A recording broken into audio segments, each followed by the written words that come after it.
Hi everyone, my name is Brittany from Brittany Loves Reading and I'm about to start a vlog.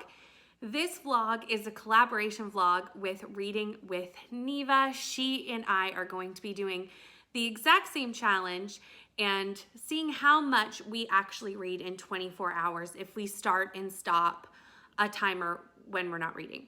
I first saw this challenge on Meg from Meg with Books channel. That's the first time I saw this challenge. I don't know if she was the first person to do it, but that was where I saw it first. And I thought it was really fun. I was chatting with Neva and we were like, what if we both do the challenge? So that is what we are doing. So I have no idea how much I can actually read in 24 hours, if it's actually 24 hours of reading versus like a normal 24-hour readathon where I'm like eating, sleeping, you know, all the things. I'm assuming 2 books and maybe being able to start a third. That's kind of my thoughts, but we'll see if I'm right. I have no idea. So once you're done watching this video, Neva's will be linked down below. Go check hers out as well because we're both doing this challenge. The first book that I'm doing for this challenge is Abby Waxman's I Was Told It Would Get Easier. I read The Bookish Life of Nina Hill last year, absolutely loved it, and have been wanting to pick up another Abby Waxman book ever since.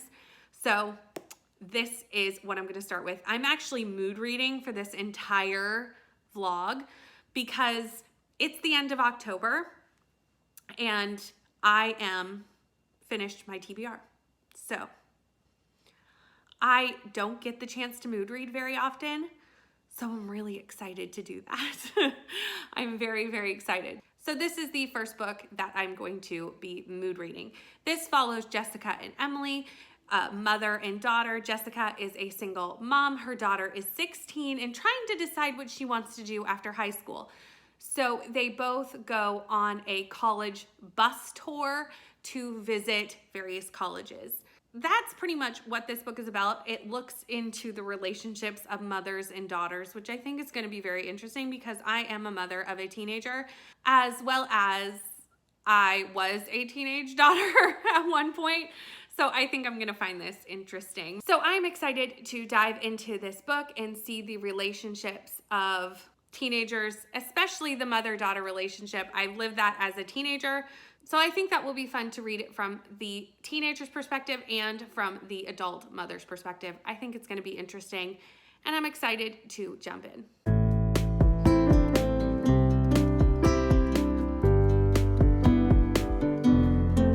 Hi everyone. So I have been reading for 5 hours and 50 minutes according to my timer. Put a timestamp up here. And I have finished the first book for this video. I Was Told It Would Get Easier by Abby Waxman. I really liked this book.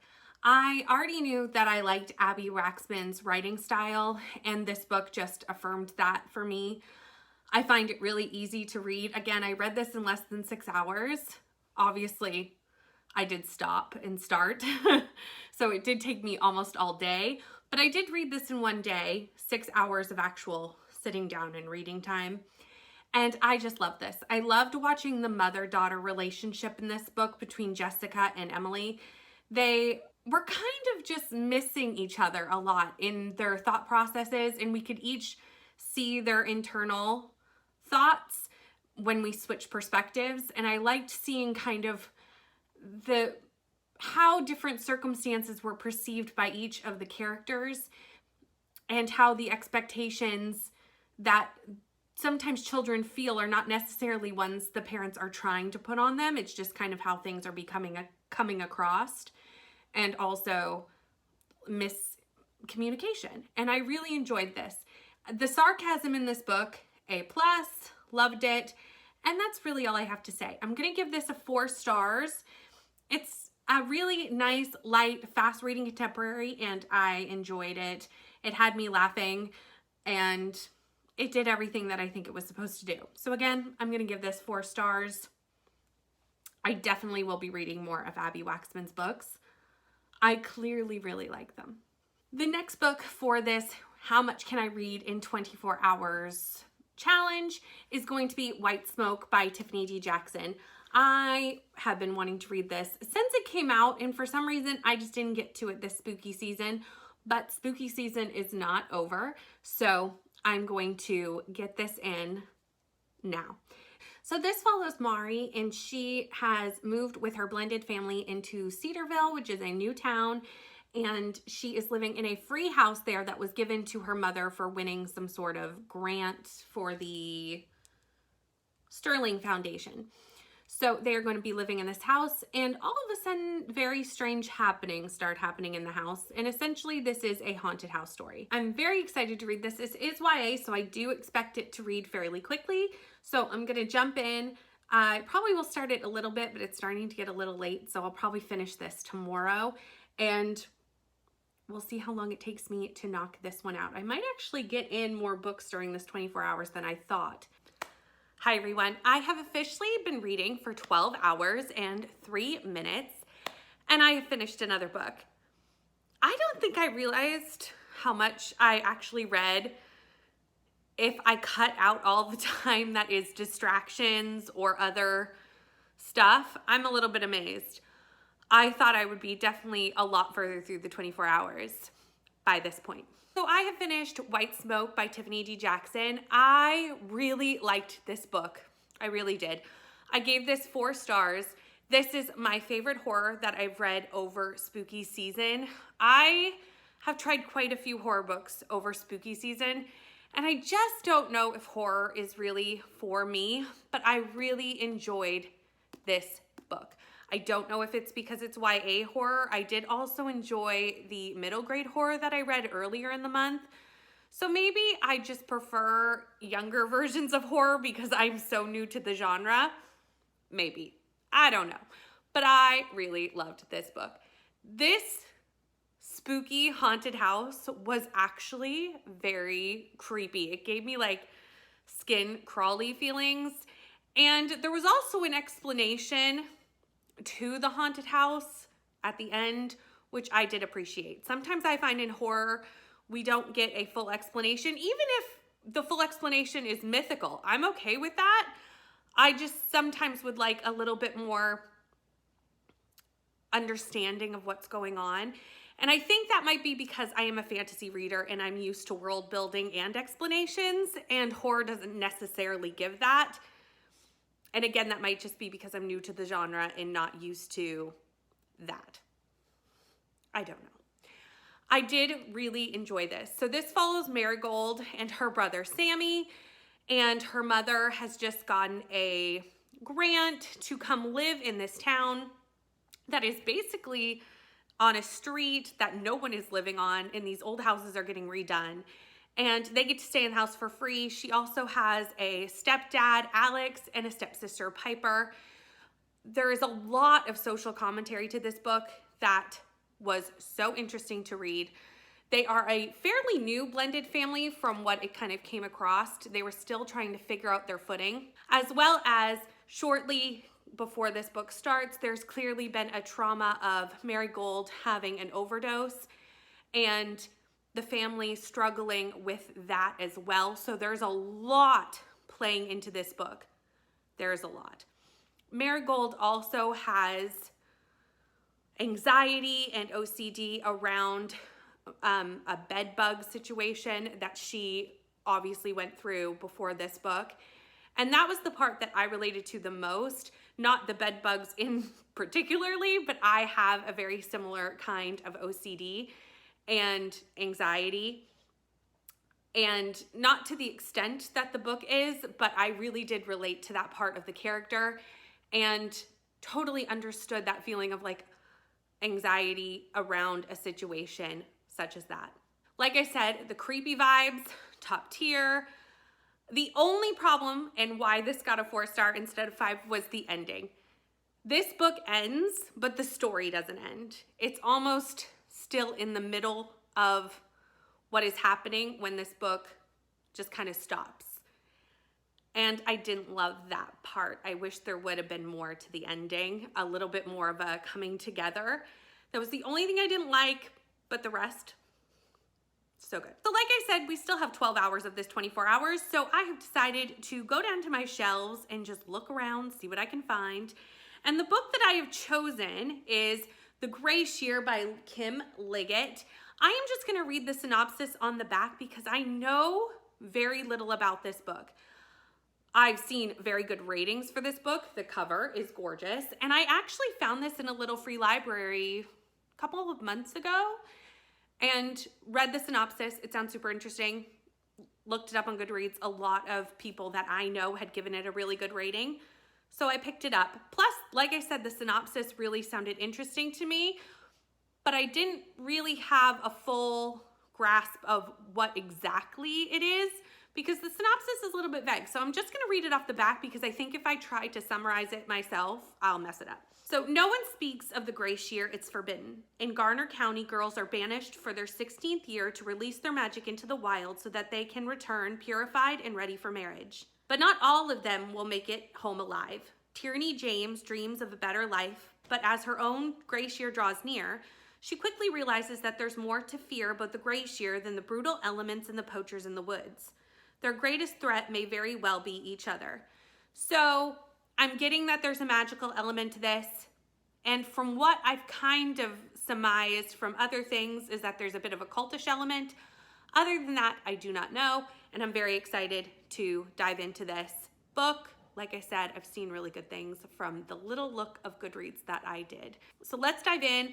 This one is a little bit chunkier. So I think this is gonna take me a little longer. We'll see how long. I think I can finish it in the 12 hours though. That should be fine. But I'll come back to you when I finish. I just finished The Gray Shear. Oh my goodness. This was everything I wanted it to be.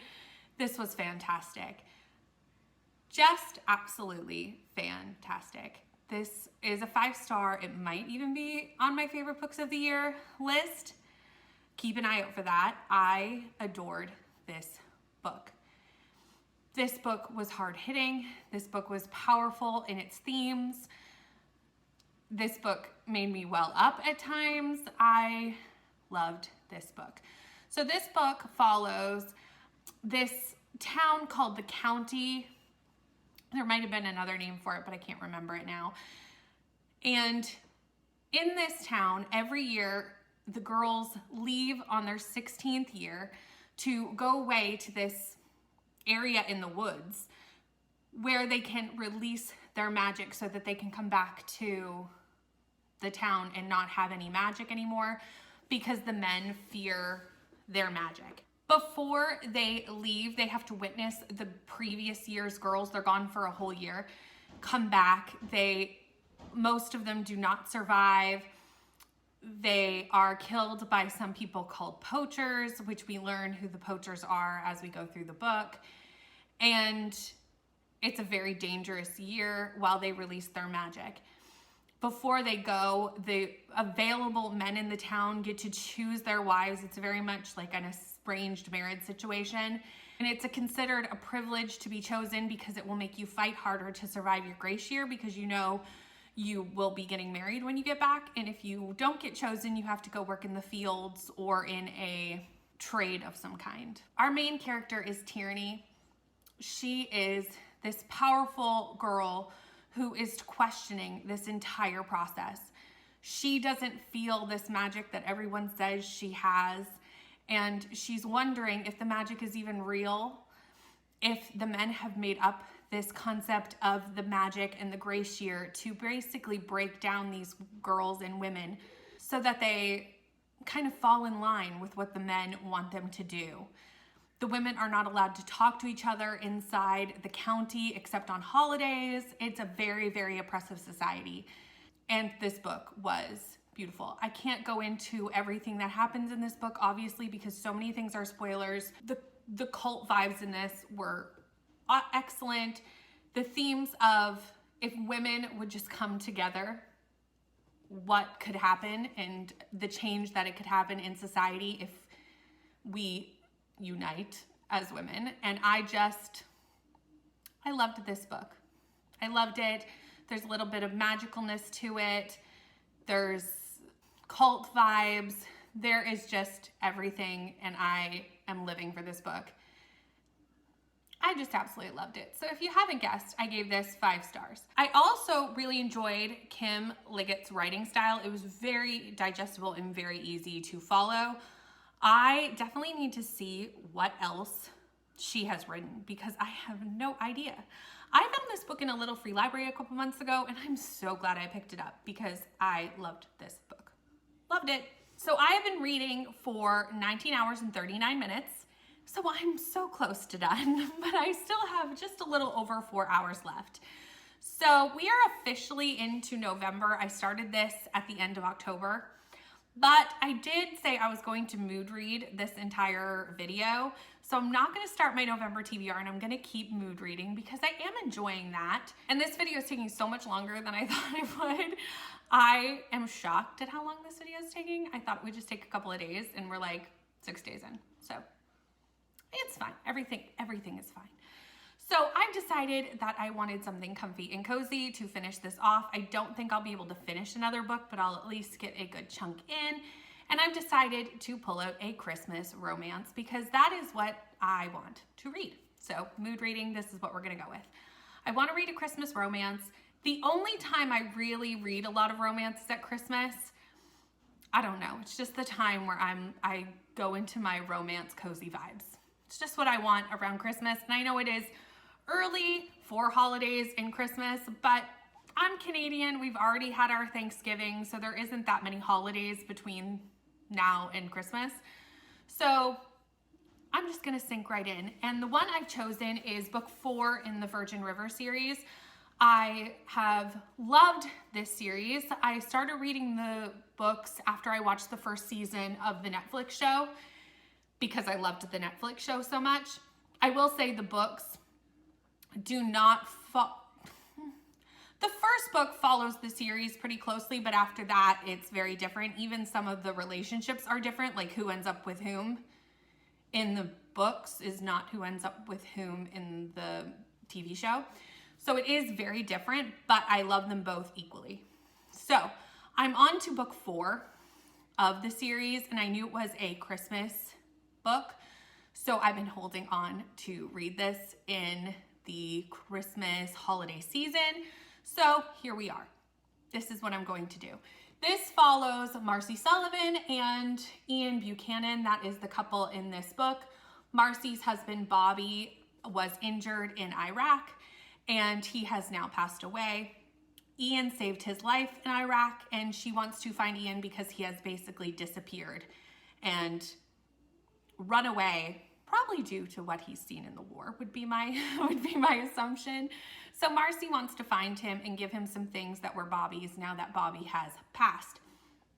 And I'm assuming since every book has a couple and is a romance, that somehow they come together.